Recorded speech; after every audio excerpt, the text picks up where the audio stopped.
Amém. Nós estamos direto do templo do Sei Itaipu em Niterói e nós temos uma missão, e a nossa missão é gerar vencedores. Aleluia! Glória a Deus! Aleluia! A nossa missão é gerar vencedores. Eu quero compartilhar com você gratidão pelos projetos. Abra comigo a sua Bíblia, por favor, leia comigo aqui no telão.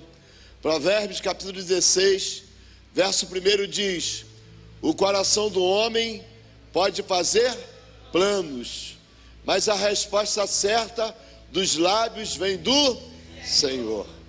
Olha que coisa linda. Verso 2: todos os caminhos dos homens são puros aos seus olhos, mas o Senhor pesa o espírito. Verso 3: confia ao Senhor as tuas obras, e os teus desígnios serão estabelecidos. Quando o sábio Salomão está escrevendo esses provérbios de sabedoria, ele está dizendo: confia no Senhor, os planos, os projetos do seu coração. Confia no Senhor, porque quem faz é o Senhor, irmãos. Nós não fazemos nada. Se a boa mão do Senhor não estiver conosco, não acontece nada.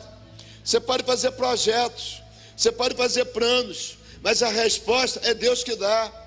O homem diz que o seu caminho é puro, mas é o Senhor que julga, é o Senhor que pesa. Nós fazemos o que Deus vai fazer. Não, eu não faço, pastor Felipe, o que eu vou fazer. Nós fazemos o que Deus vai fazer, porque não sou eu que faço, não é você que faz, quem faz é o Senhor. E quando eu faço o que eu quero, eu posso ser envergonhado, porque se eu faço o que Deus não quer, não vai dar certo. O projeto é o Senhor que faz. E se eu permanecer onde eu estou, ou seja, quando eu amarro o pastor Vitor a minha vida onde eu estou, eu não avanço. Eu preciso entender que eu preciso chegar onde Deus quer que eu chegue. Eu preciso entender que não sou eu que governo a minha vida, que não sou eu o dono do meu nariz, que não sou eu que tenho a minha vontade própria. Confia no Senhor os teus projetos, e é Ele que vai realizar. Confia no Senhor aquilo que você está pedindo ao Senhor, e deixa Ele fazer, porque quando Ele faz, Ele sabe o que Ele está fazendo, e quando Ele faz, não volta atrás, e ninguém pode impedir o agir de Deus. Aleluia, aleluia. Ficar onde eu estou é culpa minha, mas avançar no projeto de Deus é o Senhor que faz. A nossa vida, irmãos, prega o Evangelho, porque eu vejo tanto blá, tanta gente falando tanta coisa e não acontece nada. Sabe por quê? Porque não se alinha no projeto de Deus, Robinho. Quando se alinha no projeto de Deus, o meu projeto, Deus vai fazer coisas tremendas. Nós precisamos ser exemplos para os outros, naquilo que Deus faz através da nossa vida. A nossa vida precisa pregar o que Deus está fazendo. Eu não vou pregar o que eu quero pregar, eu não vou pregar o que está na minha mente, não. Eu quero pregar o que Deus está fazendo, porque quando eu prego o que Deus está fazendo, eu posso consolidar, eu posso dizer o que Deus está fazendo. O homem não pode impedir, não é o seu projeto, não é aquilo que você quer, é o que Deus está determinando sobre a sua vida. Aleluia. Ações acima de palavras. Ações acima de palavras. Eu mandei para você antes de ontem, dia 19, quando, se ele estivesse conosco, ele completaria 102 anos. Foi Custódio Rangel que disse: tudo que você diz se torna inútil se não for confirmado pelo que você faz. Tudo o que você diz não tem valor se não for confirmado pelas suas ações, porque não é o que eu estou falando, são as minhas ações que precisam falar mais alto.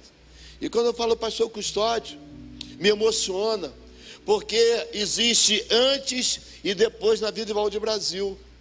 Antes, quando eu vivia do jeito que eu queria, e depois que eu aprendi com o Custódio, E ele fala: meu filho, você tem que entender que bobo é quem pensa que Deus é bobo.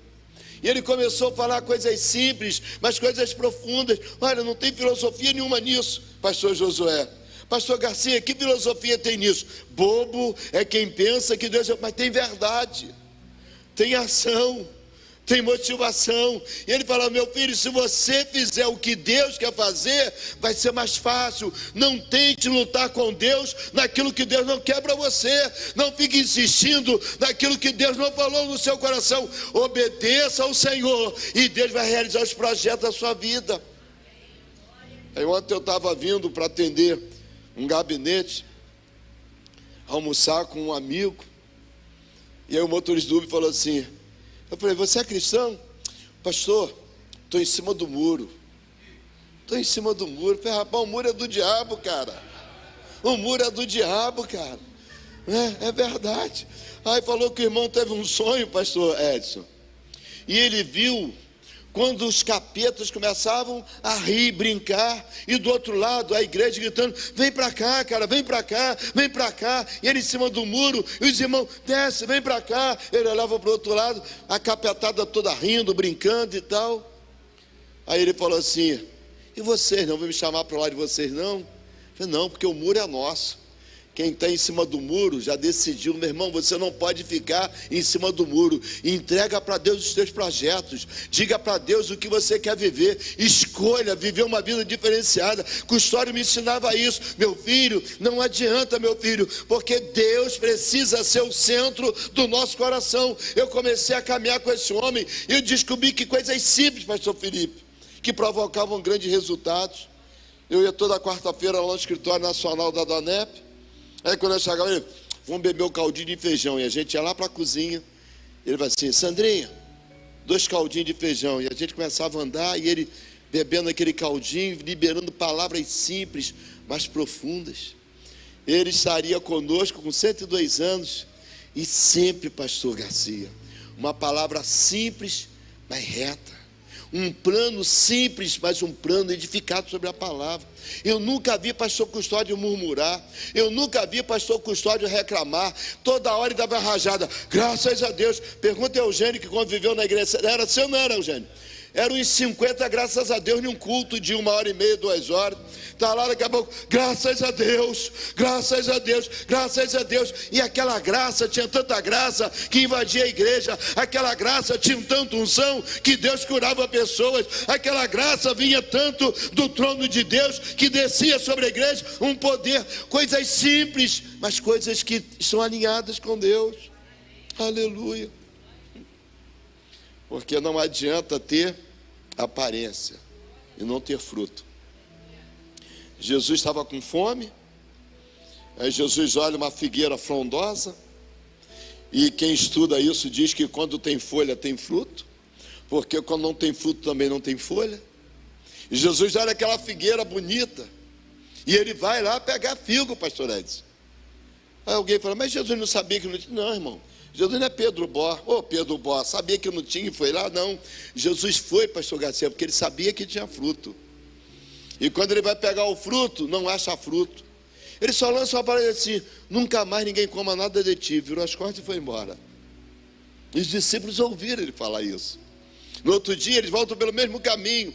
E aí o Pedro, né, que não era o Bó, era o Pedro, olha para a figueira seca e diz: mestre, Jesus: o que foi, Pedrão? A figueira que o senhor amaldiçoou até secou. Ele: você está todo bobo com isso, cara? Está abismado com isso? E aí Jesus fala assim: Pedro, e aponta para o monte e disse: se você disser a esse monte: monte, ergue-te daqui e lança-te no mar, e não duvidar naquilo que você está dizendo, assim, do jeito que você diz, se fará. Sabe o que Jesus está dizendo? Que sou eu, são as minhas atitudes daquilo que eu falo, que o projeto de Deus vai se cumprir. Eu não sei qual é o monte que está na sua frente, se é monte de tristeza, se é monte de decepção, se é monte de enfermidade, se é monte de dívida. Eu não sei qual é o monte que está na sua frente. Sabe o que Jesus está dizendo? Você tem que ter atitude, você que tem que mandar: monte, ergue-te daqui, lança-te no mar, orar e crer naquilo que você diz, assim será. Sabe o que é isso? Palavras simples, mas de atitudes. Quando os teus projetos estão alinhados com o projeto de Deus, pode abrir a boca, Nelson, e pode declarar, pode abrir a boca e pode afirmar. Nós estamos diante de um homem que tem testemunho. Eu me lembro um dia, Nelson, que eu fui na sua casa e você chorando, dizendo: pastor, tudo que eu queria é ver a Caroline entrar na universidade. E eu estava com o Nelson orando e chorando, disse: Nelson, Deus vai promover aquilo que você está pedindo. Nelson tinha um diagnóstico de 2 cânceres em 2 órgãos, e quando o Nelson ora, foi isso, Nelson, que aconteceu. Chega lá no centro cirúrgico e estava a equipe do laboratório, e quando eles fazem o exame, eles dizem: não, tem alguma coisa errada, o primeiro diagnóstico estava errado, não tem câncer. Eu vi Nelson na formatura de Caroline, e quando eu vi Nelson lá, eu falei: Senhor, uma palavra simples que liberou a vitória. É você que nessa noite tem que declarar: monte, ergue-te daqui, sai da minha frente e lança-te no mar, e você vai ver o projeto de Deus se cumprindo.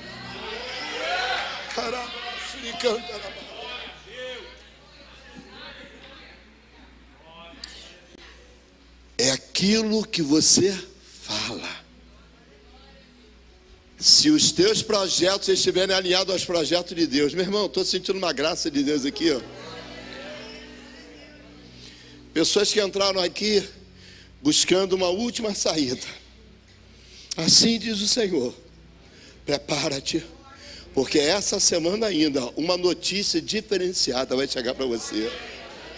Meu irmão, nós estamos debaixo de céus proféticos, pastor Felipe. Nós estamos vivendo o sobrenatural de Deus. Deus está dizendo: alinha o teu projeto ao meu. Alinha o teu projeto ao meu. Quando Deus me manda lá para Cachoeira de Macacu, o pastor Iraci me ligou, dia 11 de setembro de 2003. 2 anos que aquela desgraça lá, ataques simultâneos. Ele me ligou às 11h30 da manhã e disse: Brasil, teve uma reunião ontem, segunda-feira. Pastor Cuchori falou para você ir para a Cachoeira de Macacu. Eu sabia do chamado. Deus já tinha falado. Não diga não ao meu chamado. Mas aí, pastor Vitor, quando ele fala assim, Cachoeira de Macacu, eu pensei e verbalizei: Deus, não tinha nada melhor para mim não. Cachoeira de Macacu, 90 quilômetros da minha casa. Uma igreja que tinha 2 anos, 24 meses. Eu era o 6º pastor. Se tem alguém bom em português aqui para fazer uma conta rápida, né? 24 dividido por 6, 4 meses. Eu falei: Deus. E aí eu fui para o primeiro culto, orei, me preparei, escrevi o melhor esboço de 20 páginas, de 20 folhas. Fiz igual a Dilma, li uma por uma. Você está rindo porque não foi você. E aí Deus me dá uma visão de uma igreja que tinha 60 cadeiras, tinha 6 pessoas. E eu abri o olho e eu vi a igreja superlotada. Eu fechava o olho e eu vi a igreja superlotada. E eu falei: meu Deus, o que vai acontecer? E eu não tive a sabedoria. Pensei alto, falei: irmãos, vou ter que pedir cadeira emprestada lá na sede, porque vai ficar pequeno aqui. Aí os 6 que estavam no culto, um olhou para a cara do outro e disse: mandaram agora um maluco. O que mais tem aqui é cadeira vazia. Mas eu vi a igreja cheia aí, irmão. Eu estou te falando de projeto que se alinha no projeto de Deus. Sabe o que aconteceu em pouco tempo? Deus começou a trazer o jornalista, o dono do jornal da cidade, para se converter. A menina de programa da cidade se converter. A Bebum que varria lá. Cadê a Luciana? Está aqui, Luciana? Então lembra, Luciana, irmã de Neia, a Bebum que bebia e ficava lá varrendo a rodoviária, dançando. Eu vi quando Dineia chega na igreja, aceita Jesus. Um dia ela levou uma garrafinha de cachaça. Diz: pastor, consagra essa cachaça aqui. Eu falei: gente, eu nunca vi consagrar cachaça. Mas ela pediu: consagra essa cachaça que o Oswaldo vai parar de beber. E eu orei pela cachaça. Jesus, tua filha está pedindo para consagrar essa cachaça para o Oswaldo parar de beber. Vocês estão rindo? Pergunta a Luciano o que aconteceu. A menina que era lá prostituta veio para Jesus. O garoto que era do tráfico veio para Jesus. O marido que era bebum veio para Jesus. A igreja ficou pequena, sabe por quê? Lança a palavra e Deus vai fazer o projeto. Aleluia. Eu queria chamar aqui a pastora Luciana um minutinho aqui. Meu Deus. Irmãos, foi o meu primeiro desafio ministerial. Eu fui para Cachoeira de Macacu. Eu estou chegando na igreja. E aí tinha uma senhora lá e disse: pastor, o senhor tem que ir lá na casa da minha sobrinha, pastor. Porque a minha sobrinha mandou vir aqui te buscar. Eu falei: irmã, está na hora de começar o culto. Mas quando acabar o culto, eu vou na casa da sua sobrinha. E aí, pastora Luciana vai contar o que Deus fez. Foi o meu primeiro desafio. Por que Deus me levou a essa palavra?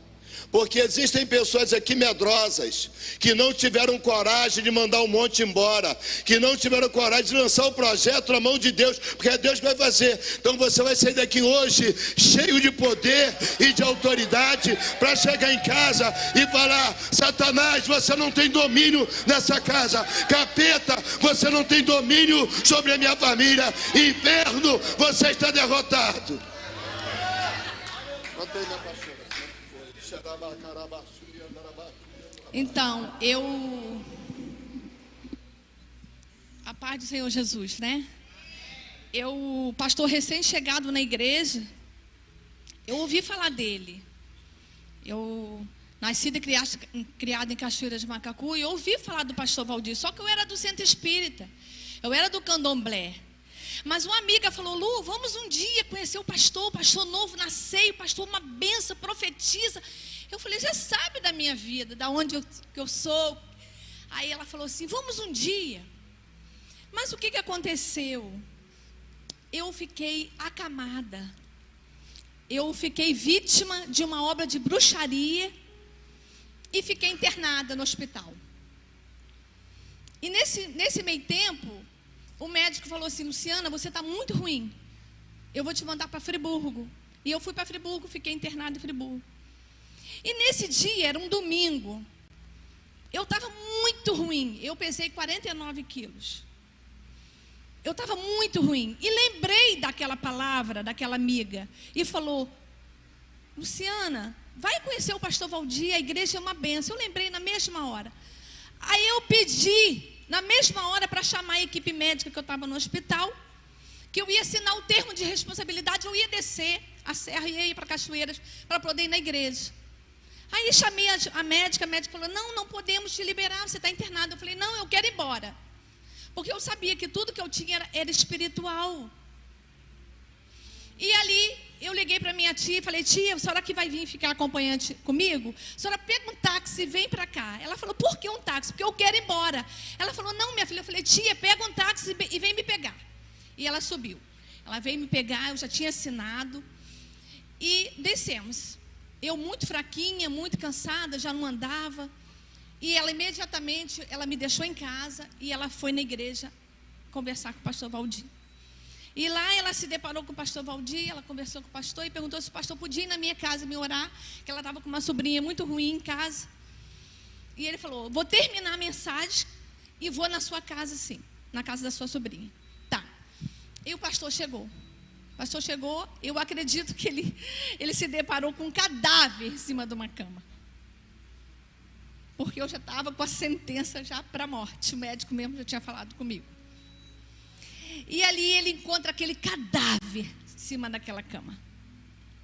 E eu estava grávida do meu filho, do Gabriel, que hoje tem 19 anos. Quem conhece o Gabriel? Gabriel também é milagre de Deus, porque ia ser eu e ele, né? E Deus fiel. Chegou o pastor Valdir ali na minha casa. Eu acho que o senhor levou ali umas 2 horas, né, pastor? Mais ou menos, né? Lutando com o demônio. Irmãos, eu manifestei a primeira, a segunda, a terceira, a 10ª, a 20ª. E assim eu fui manifestando muito demônio, irmão. Pensa em manifestações de demônio. Mas uma coisa eu vou falar. Foram mais ou menos umas 2 horas de manifestações demoníacas. Mas na mesma hora que ele começou a clamar, eu fui liberta. Eu fui liberta. Se você veio nessa noite acometida de possessões demoníacas dentro da sua casa, na sua vida, saiba que você veio no lugar certo. Porque quando Satanás tinha assinado a sentença da minha morte, no dia 21 de dezembro de 2004, fez 20 anos, eu recebi a minha vitória. Queira Satanás ou não, Deus tem uma obra na tua vida e Ele vai cumprir. Assim, o que Ele fez na minha vida, Ele faz na tua. E o pastor imediatamente, ele me orando, a minha libertação chegou total, instantânea. Para a glória do nome do Senhor. Para quem não andava, eu estava 4 meses sem andar. Eu fui levar meu pastor na porta, não foi, pastor?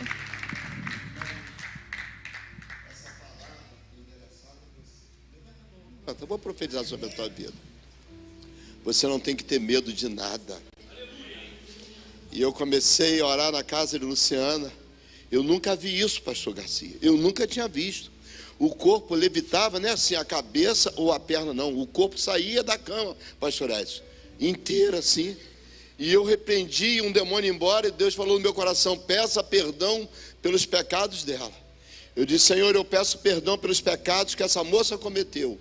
E dei ordem de comando: Satanás, você não tem mais legalidade, você tem que ir embora agora. E ela foi liberta, ela desceu, ela estava magra, magérrima, e ela desce o 2º andar e nos leva lá embaixo. Por quê? Porque tem poder na sua palavra. Há um projeto de Deus, há um plano de Deus. Obrigado, pastor Luciano. Há um plano de Deus sobre a sua vida. Eu vim aqui te falar que hoje essa guerra tem que acabar. Hoje essa corda vai ser arrebentada. Hoje esse cadeado vai ser rompido. Hoje essa muralha vai cair por terra. Eu vim aqui declarar que chegou o final dessa luta, chegou o final dessa batalha. A vitória é sua. Os teus planos precisam ser alinhados com o plano de Deus. A igreja de pé, por favor. Sabe o que eu vejo, pastor Garcia? Uma cena simples demais. Uma toalha e uma bacia. Uma toalha, pastor Elane, e uma bacia. Jesus tira a roupa, a estola, enrola uma toalha, pega uma bacia e começa a lavar os pés dos discípulos. Meu irmão, só tem um jeito. Deus o exaltou: toalha e bacia. Não adianta você levantar essa cabeça e pensar que você é alguma coisa, porque você não vai fazer nada. Mas se você se humilhar diante da potente mão de Deus, Deus vai te exaltar. Se você se humilhar diante da potente mão de Deus, demônios não podem prevalecer. Você precisa entender: servo é isso. Servo é isso. E essa palavra está ardendo no meu coração desde madrugada. Eu mandei para muitos irmãos hoje essa palavra. Confia no Senhor as tuas obras, e Ele, meu Deus, vai estabelecer. Confia ao Senhor as tuas obras, os teus pensamentos serão estabelecidos por Deus. Confia no Senhor, confia no Senhor. Você não tem que baixar a cabeça para Satanás, você não tem que baixar a cabeça para afronto. Se prepare, 2024 é o ano da gratidão. Gratidão pelos projetos, gratidão pelas vitórias, gratidão pelos milagres. Pastor Edson, eu quero falar com você. com você mesmo. Você que Deus falou o tempo todo através dessa ministração. Você precisa ter um encontro real com Jesus. E se você ainda não fez, é simples. Você só precisa fazer uma declaração. Eu recebo Jesus como meu Senhor. E sabe o que acontece? É como ligar um disjuntor. A luz acende, as trevas vão embora e a presença do Espírito Santo entra no seu coração. Vamos orar juntos? Fala comigo assim: Senhor Jesus, eu te recebo como meu Senhor. Em nome de Jesus, amém. Foi simples, mas isso muda a sua história. Mande uma mensagem para a gente. Queremos cuidar de você. Está aparecendo na tela o número de WhatsApp. E através desse número, nós vamos conectar com você, vamos cuidar de você, porque nós temos uma missão que é gerar vencedores. Só você sabe o quanto se esforçou para realizar o seu sonho. Mas e agora? Como proteger o seu veículo de roubo, furto e colisão sem apertar no bolso? Agora ficou fácil. Com a Alamo, você mantém seu carro protegido a partir de R$ 99,00 por mês. Isso é coisa de gênio! Faça uma cotação agora. É simples e rápido. Alamo, genial é estar protegido. Rio Ambulâncias, uma excelente opção para transporte eletivo de pacientes entre hospitais, residências, clínicas e exames. Veículos novos com equipamentos completos para remoções complexas. Mais informações: 3620-3269. 3620-3269. Rio Ambulâncias, patrocinador oficial do Gerando Vencedores. Chegou a Amparo Assistência Saúde, um novo jeito de pensar em saúde. Assistência Saúde com atendimento de excelência, sem coparticipação e popularizando o acesso à saúde preventiva. São mais de 13 especialidades com um preço que cabe no seu bolso, a partir de R$ 49,90. Amparo Assistência Saúde, WhatsApp 971799689 ou acesse amparoassistenciasaude.com.br. É melhor prevenir do que remediar. Vem para Amparo Saúde você também!